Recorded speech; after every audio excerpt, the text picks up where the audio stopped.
No, I'm in the corrections office. A lot harder to handle. That's why I said listen up. Yes, right. Anyway, girl, yeah. Okay, well, welcome to History at Noon. Wonderful to see such a nice crowd again today. And I'm happy to tell you that we have Norm Wagner with us today. Many of you know Norm, and you know that he is the Clayton Town and Village historian. I understand that he was interviewed by Sherry Derrickson, and that if you've gotten your TI Sun and you've looked at it, there's a big spread about Norm there, so I guess I really don't have to tell you much of anything else. It's all right there in your paper. I wanted to call your attention to the fact that in last week's vacationer, Eva, in her Thousand Islands Museum News, she did a continuation of her program on Lafargeville. So if you haven't seen that and you didn't know it was there, I'm calling that to your attention now. You may want to get that paper out from last week and take a look at it before you fly in the birdcage. I watched that commercial. Or wrap the fish. Right, or wrap the fish. I guess that's it. You're on. Thank you, girl. Well, we're having fun already. And, well, anyway, I got into this cheese thing like so many things I've done in the project, really. Now, you can go any kind of different direction. I'm going to start off by generally talking about cheese. I was going to say, everybody's got to say cheese. But cheese is a very, very old food. The Romans and Europeans centuries ago had cheese, and in some of the reading I've done, the monasteries were given the job of specializing in all these different cheeses and stuff like that. And of course there's goat cheese, cow cheese, and so on and so forth. But and of course they say that milk is a most nearly perfect food, but now they tell us milk and cheese are bad for us. But we all love it, of course. It has, cheddar cheese has a high salt content, whereas Limburger, actually Limburger is better for you because there's less salt in it. The salt, of course, was used as a preservative in the cheese, and that was part of the reason you could keep cheese, whereas you couldn't keep milk without good cooling years ago. The English developed cheddar cheese in Cheddar, England. But the American cheese, which is called Yankee cheese, is the cheddar version. It's still different than English cheddar cheese, the consistency and the flavor, the salt content, and so forth. And you can have white or yellow, but all that is just coloring or no color. So when people came to America, they brought the cheese making thing with them, and the first commercial factory in the United States in 1851 was in Rome, New York. And from Rome, New York, as the North Country became settled, the Germans and the Dutch and the Swiss brought Limburger, and then cheddar cheese also, but Limburger was a real big cheese in the North Country and in the United States. And up until 1900, New York State was the leading cheese maker. Now, later years it was Wisconsin, but I can remember seeing where New York and Wisconsin and Jefferson County and Lewis County all competed for milk and cheese quantities and qualities, etc. Also, let's not forget the fact that butter was made from milk as well as cheese. And a lot of these factories were butter and cheese factories. Some of them were strictly cheese factories. All of this started out in the family system on the farm, a small farm. They might have 4 or 5 cows. They might have up to 9 or 10 cows. But it started on the individual farms with the whole family partaking in the making of cheese. The easiest thing to do was to make cottage cheese, which was made in the cottage or the house, and made on the back of the stove because they needed heat to get the fermenting, souring process started. Now, rennet was used in the milk, was added to the milk to curdle the milk. You had to curdle the milk to make cheese curd. Then you pressed the cheese curd, got rid of the liquid, which was the whey, and put it into presses and on and on. And the word rennet, I looked it up in the book. You may not want to hear this, but rennet was the acid from a calf's stomach. But it was basically acid. Now, some ladies will tell you that you can take vinegar and curdle milk and get a little different effect, but it will curdle the milk. And that's how you get cheese curd, and through the various steps. And there's various temperatures and mixing, and there's time elements involved. Every cheesemaker knew this, and cheesemakers were highly developed, skilled tradesmen for hundreds of years, and a good cheesemaker was in great demand. They tell stories about it takes 11 pounds of milk to make 1 pound of cheese. Well, a good cheesemaker would squeeze a pound of cheese out of 10 pounds of milk, and that was a desirable thing. And then there was different flavors. Locally there was Rodman cheese, there was Grindstone Island cheese, there was St. Lawrence area cheese. So all these cheeses had their own little secrets in the cheese itself. Now, I said that to begin with, they started out as a family operation on the family farm, basically for their own living. And then as the population increased in any area, especially this area, after about 1800, in the 1820s, between the 1820s and the 1840s, the population started getting to the point where the land was cleared enough and the family farm was increasing, and they could make enough butter to sell to the villages or trade in the villages, butter and cheese and some milk. So they started banding together. Maybe 3 or 4 neighborhood farms would get together, and they made a little factory, made a separate building, and they must have hired somebody to make the cheese in that little area. And then up until, say, the 1890s, these small cheese factories prevailed all through the areas. I've got this town of Clayton map in the 1880s, but this applied up through maybe the 1920s, these different cheese factories. This one over here is on Grindstone Island, of course. That was just one cheese factory on the island. And then there was factories all around the whole town of Clayton. Some of them fairly close together and some of them spread out.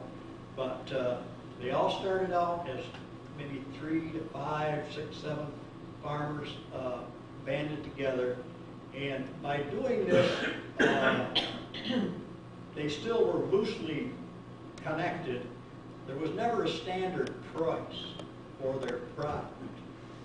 Then a man here in Clayton, Mr. Grant, Colonel Grant, was very instrumental in forming the Cheese Board, which was a large cooperative group of men.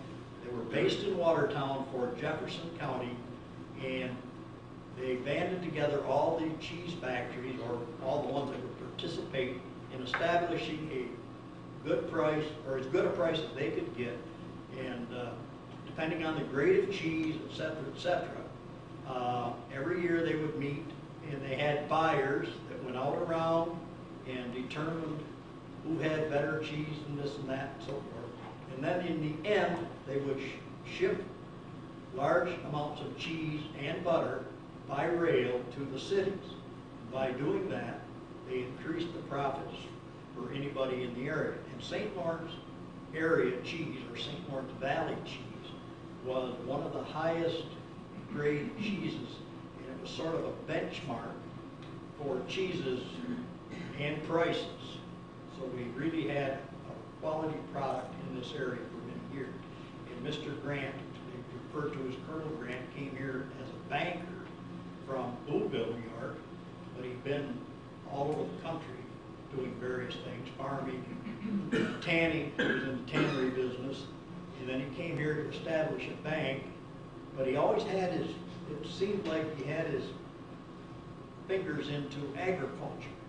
And he started establishing these cheese factories, helping people get established, financing them, including the one on Grindstone Island. And for a long time, he was involved in cheese factories in this area. He's got a list of 6 or 7 different cheese factories that he was financially involved in, and also the cheese board itself in Watertown, and as well as the banking industry. So as these small factories got established and grew larger, dairy farming became more popular, because before that, dairies weren't large because they only supported families and a few other things in the area. And then they became larger, smaller factories dropped out, and then in later years we started seeing Kraft cheese and Kraft Phoenix and Macadam and things, names like that, that came in and started buying into smaller factories, and that, in some cases they closed the factories right down, and then just took over. And then also there were milk factories. All of these things caused competition too. The dairies supplied milk to the creameries and or the cheese factories, so there was competition there price-wise. You could take your milk to Campbell's Creamery, or you could take it to some like Weatherhawn's Cheese Factory down the 3 Mile Creek Road, and things like that. So there was always this interaction. And then farms needed more income, so then the cows increased in size, the number of cows increased. And in a 10-year period in the 1800s, there was a doubling of the capacity of milk from any one cow. In 10 years' time, they increased the size of the cow by breeding, so that they doubled their milk poundage from any one cow. And nowadays, a cow is a giant compared to cows of years ago. And these things all show how the North Country has changed, like a lot of the areas of the country. Went from hay, instead of hay crops that were shipped to the cities for the horses, dairies started gaining sizes, and that dairy took over after the 1880s as a large income for this area. Now I've got stories about cheese factories all around the area that are no more, and you wouldn't have any idea where they were today, because they're totally gone. One thing about cheese factories, that when you had cheese wheels stored on a shelf, you had to turn these every day to get the bacteria action evenly distributed within the cheese. The shelving absorbed the bacteria, the wooden shelving. So if you needed to start a new cheese factory, you would come and get boards from the old cheese factory to help start the bacteria action. There wasn't any bottled bacteria. There wasn't any packaged bacteria. It was within the wooden grain of a piece of shelving. And it was very desirable to go and get, if somebody was tearing down the old cheese factory, save the boards, because it was necessary to keep this bacteria going. And I don't know the exact science of it, but it was a harmless bacteria called anaerobic bacteria that broke down the milk and turned it into the flavors of cheese. And of course, the longer you age cheese, the sharper it gets, and this is all part of it. And now, Limburger and cheddar cheese. The big difference there was you did not add salt to the mixing of Limburger cheese in making the curd as you did with cheddar cheese. The salt helped preserve the cheddar cheese.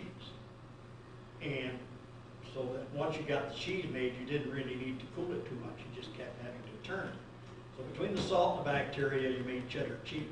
But with Limburger cheese, you didn't add salt to the mixing of the curd, so that you had to get fresh milk twice a day for Limburger and only once a day for cheddar cheese. And that's why these little Limburger factories were so close together, like little one-room schoolhouses.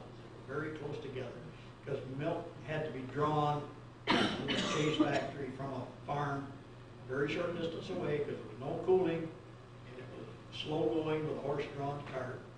And so the Limburger factory had to get milk in early in the morning, 7 o'clock, and they also had to get milk in again at 7 o'clock that night. So the cheese maker had to make cheese twice a day, get it pressed, and then keep the whole process going day after day. And his family and whoever he hired had to work making cheese, pressing cheese, turning cheese, wrapping cheese, and rubbing.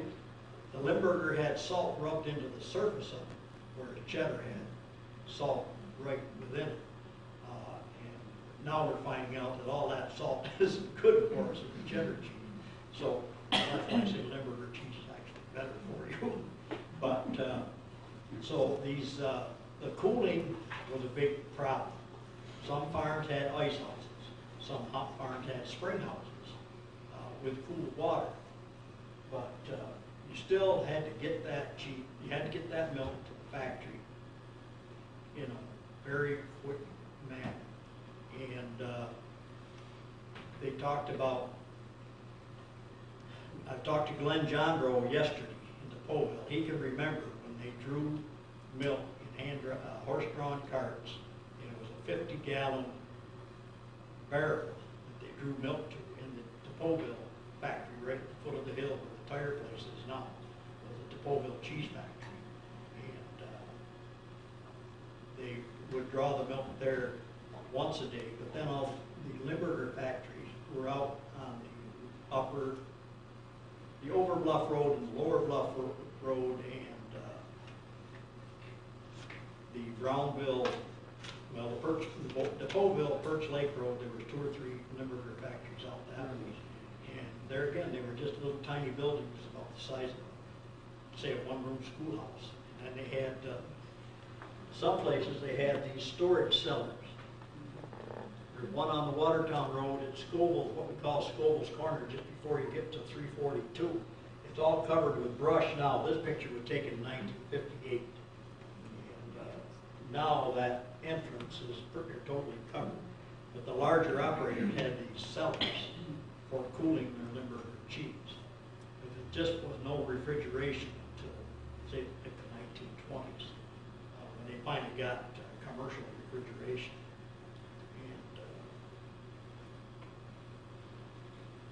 Then they started forming larger co-ops, and they eventually, like I said, the co-ops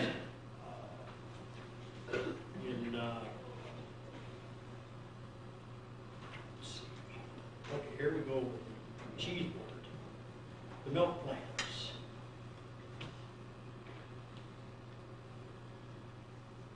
That turned into cheese. Sheffield Farms, and they ship milk to, okay,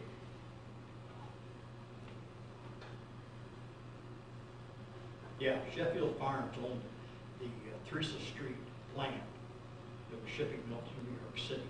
Jersey Milk and Cream assumed control through 1940.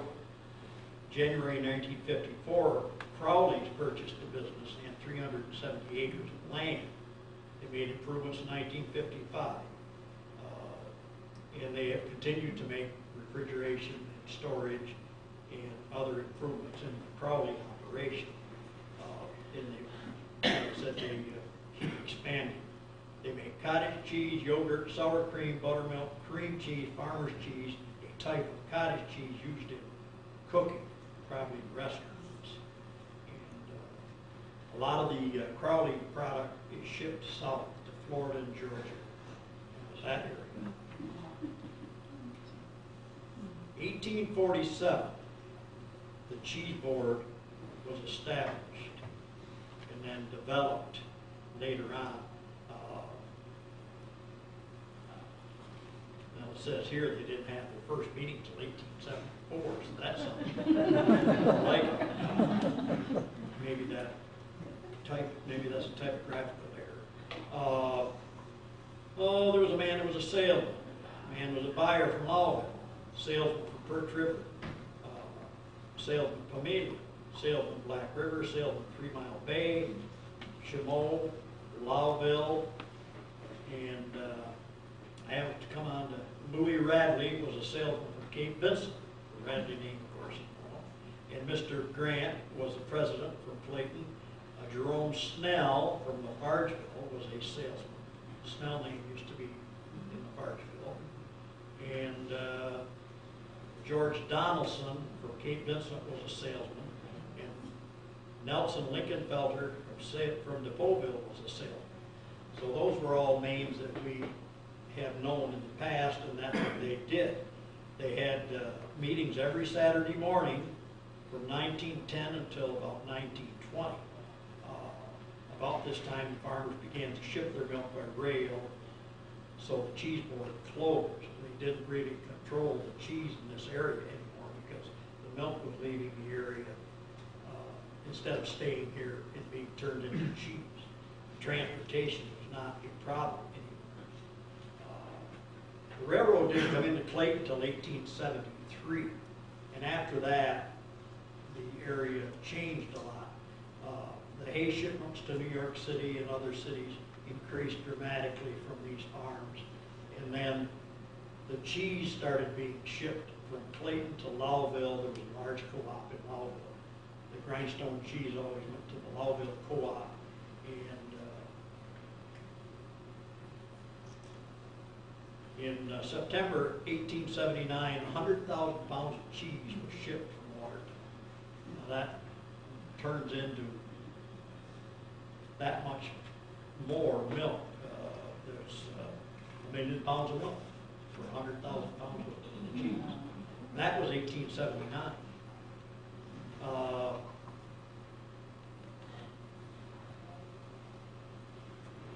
25 cents a pound for butter, 1879. I love it. And cheese was milk was very cheap back then, a penny and a half a pound, things like that. 30 cents for a pound of cheese were prices I've seen.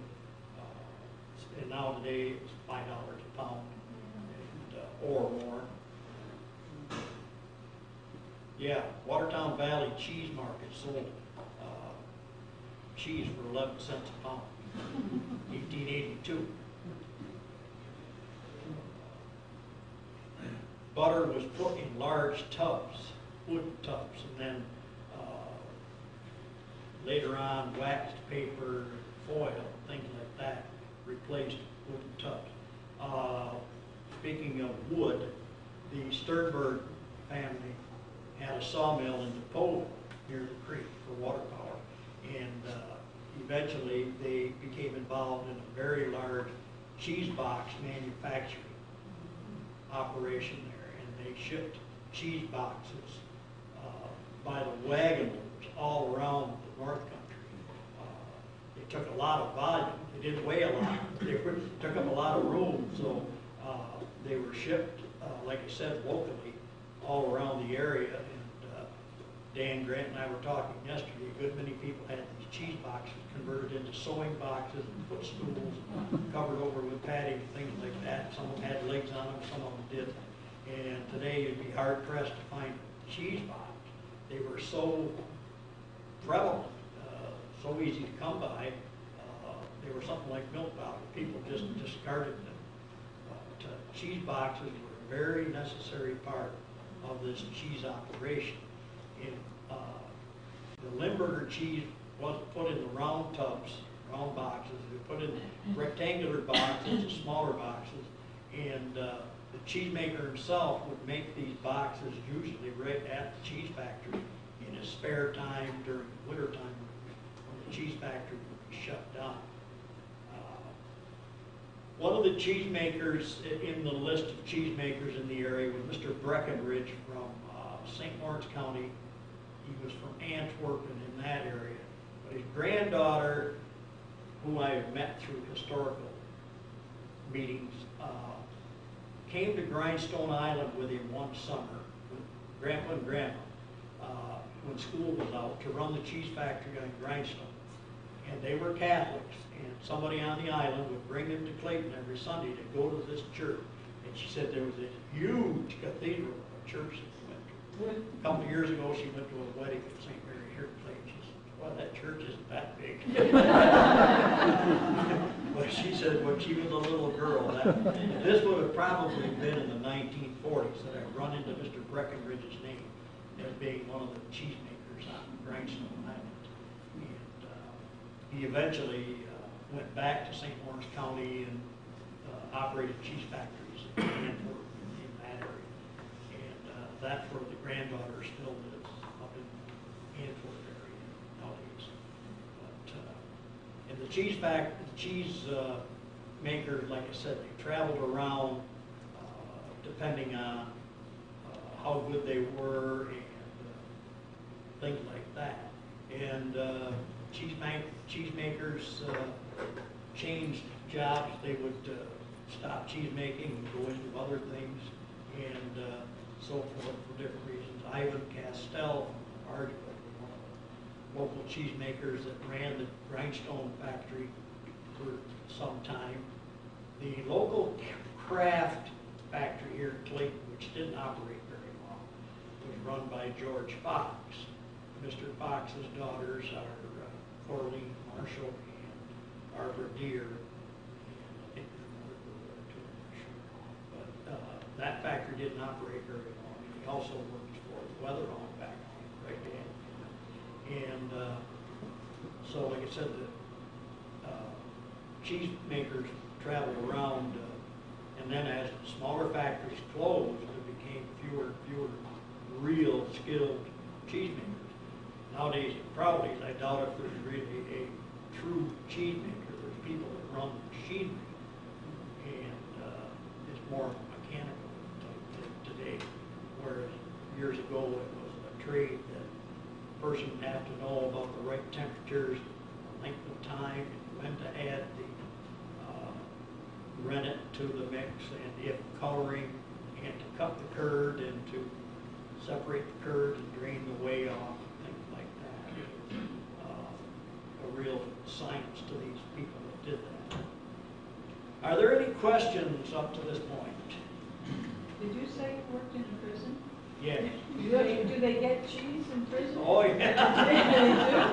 Oh yeah, they get sliced cheese, quite a lot of sliced cheese. I mean good cheese. Well, you know, like yeah. Oh no, they wouldn't get cheddar cheese. Yeah, no, they get cheese slices. The rennet that they have now in the tablets, is that a synthetic rennet? It probably is. I'm not sure of that. I'm sure they've made a synthetic rennet nowadays. I don't think they would get it the way they used to. Yes, ma'am. Have you heard anything about a cone cheese factory that would have been around the Cape? C-O-O-N. I don't have my list of cheese factories with me, and I didn't really dwell on anything outside of the town of Clayton. I picked up a few of them from Orleans, and they were on the borders of Clayton and Orleans and Alexandria, and there were several cheese factories on Wellesley Island at one time, and there was cheese factories, of course, in Cape Vincent, Wilson Bay, and this one and that one, Rosier, and so on and so forth. The cool name, I'm not. There was a lot of, I thought, odd names for cheese factories, like Hard Rock and names they just picked out of the air. It seemed like there was no person's name usually on a cheese factory. The Cornair one, that would be in the Cape Vincent area. right? That was Cape Vincent, yeah. Because my mother That would was have been Cornair. 2 miles the other side of St. Lawrence Corner, which was, That's where they yeah, lived. yeah, Laura told me about that, yes. I know they used to ice cheese to ship it. Right. With the milk, you mentioned that milk was put in tanks. How did they keep that cold for shipping? If it was before refrigeration, they had to use ice. The ice industry was as large as any industry going. There was ice houses, 3, 4 ice houses in every village, a lot of farms. The farmers got together and put ice in ice houses, and so on and so on. So everybody depended on huge amounts of ice and sawdust to cover the ice with. And so, They had the ice house right in the lake. yeah, Franklin Street. 3 or 4 around the area. The Kettle brothers had at least 2 in the village, and that I know of. And there are pictures of ice harvesting out on the river and the lakes and so forth. And they still do the ice harvest up in New Brigham and Crystal Pond for firemen. And they don't make any money at it, but it's an activity they do. And so forth. Like there again, it wasn't just cheese. There was all these other things that were related to cheese making. Ice was a big item. And then the cheese box was another large item. Yeah. You said that in the wintertime, when they weren't making cheese, they would make boxes. Now, why wasn't cheese made in the wintertime? Well, they dried up their cows in the fall, Oh, okay. and because they only had 5, 10 cows, it was no big, they might keep 1 cow to feed the family. They still had that sustenance idea.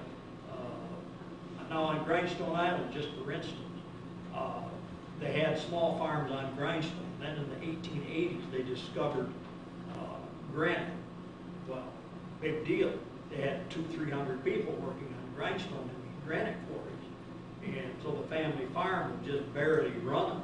Well then, within 12, 15 years, the granite quarries went plop. It stopped. And there's a lot of different reasons for that. By about 1885 to 1890. Well, then the family farm took on a new meaning again for income and so forth. Mr. Grant and some other men, I can just picture it, they got together and said, okay, let's start a cheese factory. We got all these farms on Grindstone Island, good quality, pasture and so on and so forth. So they started the cheese factory in about 1891 or 95. And there was over 30 people taking milk to that cheese factory. So there was a large volume of cheese there. And the factory burned in the fall of 1918, and they had it all rebuilt by the spring of 1919. So in the wintertime, they didn't suffer much except the loss of the building, and they got it going again in the spring. But they always dried up their cows except to keep the family going during the winter. And so the income stopped, and the cheese making stopped. And then in the spring, and it's interesting to look at the ledgers about the amount of milk they delivered in the spring, and then in the middle of the summer, the amount of milk was, and then in the fall, the amount of milk dropped back down again because the amount of grass and so forth. Now, Bob Kettle tells me Cornell University did a study, a lot of research on this. It's not the taste of the grass from the cow eating it. It's the smell of the grass that comes into the lungs, then into the bloodstream of a cow, that determines the taste of the milk and or the cheese. Would you repeat that? Instead of what they eat, it's what they breathe, basically. And he said, because whatever smells they absorb into their lungs, into the bloodstream determined the taste of the milk. And if, you know, they could do it by whatever they got from the stomach or whatever they got from the lungs. It was from the lungs. Yeah. And so when the cow went out on grass in the spring, it's actually what they breathed. I mean, you could smell green grass Oh, if you don't yeah. smoke. I can. Yeah. But, you know, and then if they're in a barn or in a dirty barn, they said a cheese maker could tell if the milk came from a dirty barn. Because you can smell the milk and you can smell the cans. And that stands to reason. So, That's interesting. yeah, so that's another bit of trivia. Another little trivia is that the farmer thought that if he put ice in his milk to cool it on the way to the factory, that would be better. Well, the ice made it melt, and he watered down his milk. Yeah. Well, he couldn't figure that out. He had to tell him several times. and I, in fact, I can remember within the last 10 years, people getting caught at Crowley watering their milk. Oh. Oh, yeah. I could name names, but I'm not going to. It's a good thing he had a job in a factory besides doing milk. But, anyway, yeah, that was quite common. But the one poor guy thought just because he iced his milk, it was a good thing. Well, if you couldn't put the ice in the milk, you watered it down. I admire your memory of names. When I grew up, I lived about a mile from the main highway on a farm, and when we were late for school, they would throw us onto a wagon that had the milk can about Right. so high, milk cans. We'd have to sit on the milk can and be careful you don't put your fingers, and rattle up this 1 mile lane to the main highway to go to school. And in the winter, they did it by sleigh. So the farm I was on took milk from the farm to a creamery in town through the winter as well as the summer. Yeah. So the creameries must have worked too. Yeah, they still supplied creameries, Yeah. but, no, well, I'm sorry. no, that's okay. My uncle, my last uncle living, my father was the oldest in the family, and this is next to the youngest uncle. They lived up the Lafargeville Road, and the cheese factory was just here at the intersection going to Clayton Center, where the road goes 3-4 ways. And Mr. Perkins still lives in the house, or the cheese factory, what it was. It was a Limburg factory. Well, my uncle said they would bring the milk down on the wagon, drop it off at the cheese factory, go to school just down the road a little bit. When they went back from school, they'd pick up the empty cans and take them home the same way. That's how they got to school, by riding on the milk truck. Yeah. And they had one horse to tow it. I must be as old as he is. Well, you'll be 85 in October. No, this would have been the early 20s that they did that.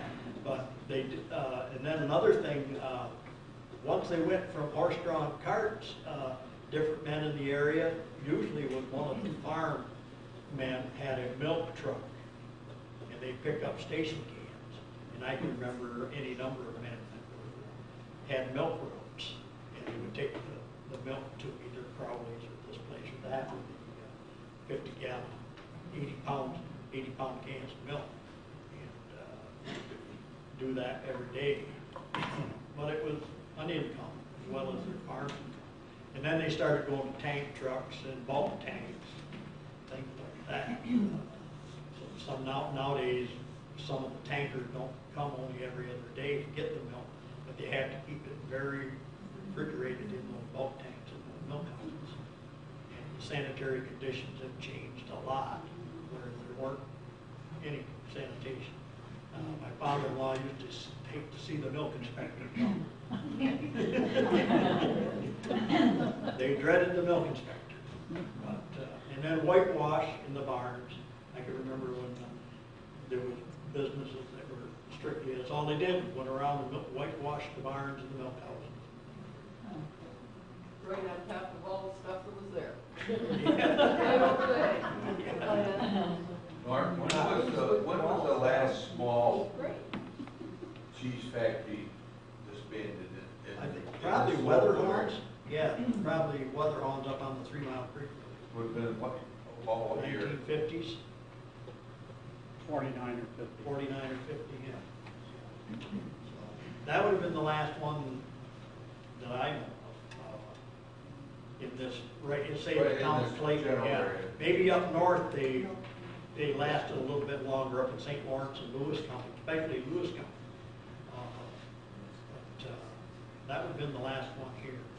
And it was right on the family farm and so on and so forth. But the health standards and prices and competition drove the small guy right out, as usual. Well, Grindstone, the story there was that they really flourished for years, and they had a very good quality cheese. Everybody liked Grindstone cheese, and but then World War II came along. All the boys went to war. When they came back from the war, they did not want to farm it. That was small potatoes. They've been out in the world and so on and so forth. And so after, say, 1950, the cheese factory on Grindstone went down and down until 1957 closed. So that was the end of that. And there was 30 to 34 suppliers at any one time to the factory on Grindstone. And they had their own board of directors over there and so on and so forth for a good many years. And old Bob Garnsey was the leader of the bunch over there usually, and he would barge over the cheese in the fall, and they would make a deal with the co-op in Lowville. There's a picture in the museum shows the scout down at Town Dock unloading to get it put on the railroad, great big cheese boxes.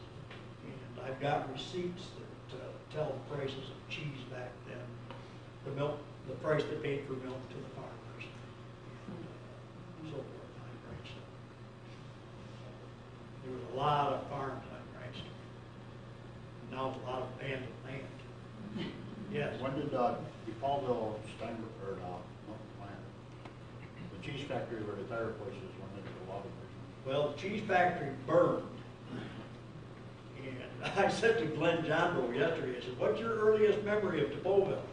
He said, I was a little boy and I stood on the Methodist church steps after church and I looked across the valley to the roof on the cheese factory and there was a little fire around the chimney on the shingles.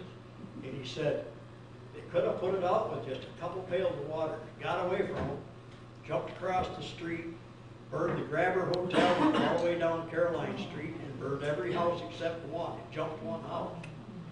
Mrs. Vincent's house, he said, where Gary Mellon lives today.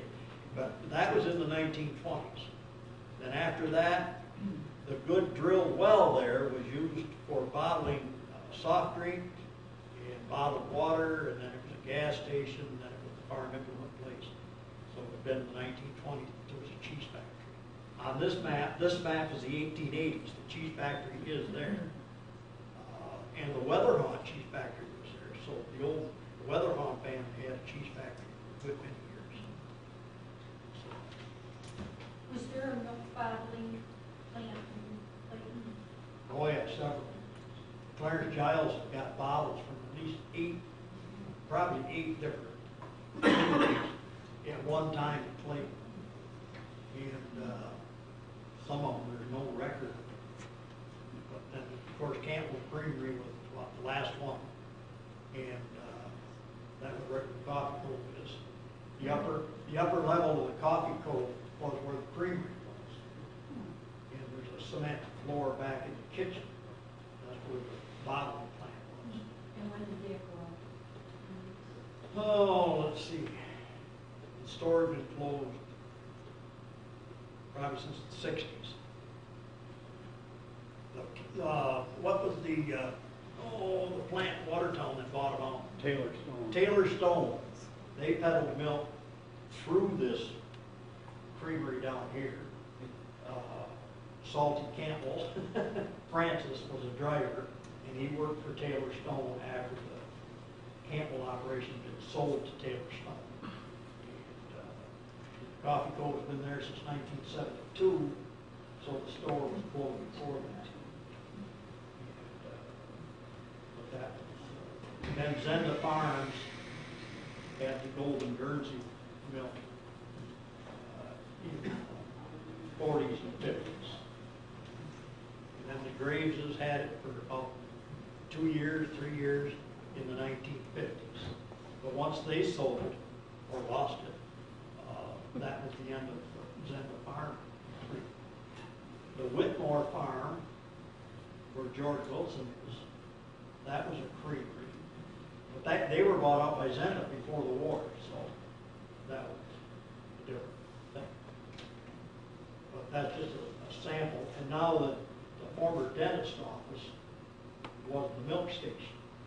They didn't make cheese there, and they just took in milk and shipped it by rail because it was right next to the tracks. All they did was ship milk to the city. But there were little, like almost backyard creameries. At one time around Clayton, you'd say, well, who is this? You couldn't remember where they lived. You must have had a little operation right, you know, like in the garage today. They had a little bottling plant. Clarence Giles tells the story about, he's a milk bottle collector.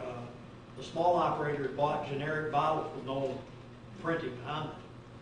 And they might have printing on the cap that went on the top. They didn't print on the bottles, and the bottles weren't embossed. They had to pay almost twice as much for a bottle because it had their advertising on it. So the little operator didn't do that. And once in a while he'd buy a gross of bottles that had his advertising on it. So if you've got a bottle today of that little operator, it's a rare bottle because out of 144 bottles, they didn't last. So Clarence, you got a wonderful history of milk bottles. Any other questions? I got a chuckle the other day listening to my radio. The commentator was telling about a man who said he got terrible news from his doctor. And the man said, what was that? He said, he told me I can't eat cheese anymore. I do that for me. Yeah. I love it. Well, that's about all I've got generally. What was the last year that the railroad ran out of Clayton? 1960s. Oh, yeah. Yeah, I can remember I was working here in a plastics plant in Clayton. Frank's graphic controls and plastic plant. Oh, Wingrad Lumber, they all fought the closing of the railroad. But that was in the 1960s. Oh, mid to late 60s. And then they only ran in here haphazardly if they had an order. Windgrass used to get lumber. Brooks's used to get lumber and or cement in bags, 80-pound bags of cement. Chevy Garage used to get Chevy cars by rail. And then We lived right now where the railroad tracks, and Right. they came in the middle of the night with a whistle blow. yeah. Get off the track. Yeah, a friend of mine is a dairyman from Denmark, and I brought him up here because I found a bunch of milk bottles. And he came across one, he had never heard of Ferguson Dairy. Like, did you come across that? Not particularly. Dan and Sue were shaking their heads. Clay Ferguson. Clay was up. Was that what it was? Had a farm down on Spicer Bay Hill, just as you go over the hill, and he peddled milk. Okay. He must have had his own bottles, but he Yeah. came across a Ferguson Yeah, see, he bottle. must have paid the extra buck. Yeah. You can buy a generic bottle for about 3 cents, 2 to 3 cents. The printed or embossed Nice. bottle. Printed or embossed bottle would be a nickel. So that's all it was much per bottle. And the small operator usually didn't splurge on advertising on the bottle. Like I said, you might have it printed on the caps.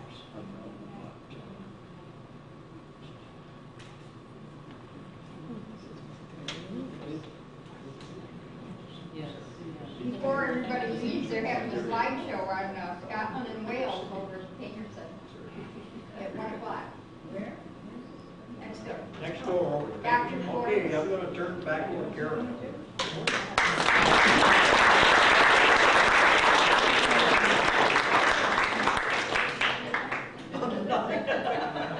I won't hit you. Thank you so much. Thank you. I think we all learned a lot. A lot of things that I didn't know.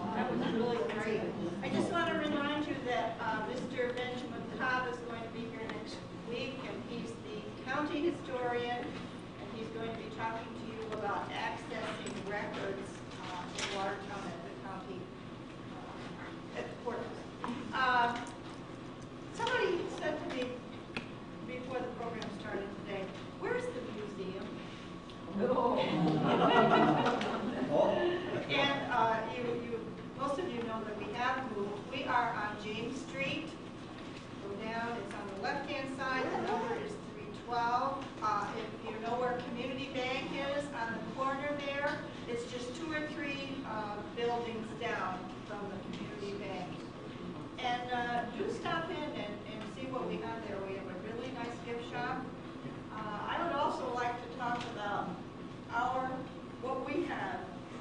Maybe next week when Ben is here, you can take a little bit of time and tell what you have in the library upstairs, because people don't know. And I think that would be really helpful, because we have a lot of information right here in town that you people have access to, but you don't know where it is, and you don't know how to get at it. So maybe Janet could help us with that next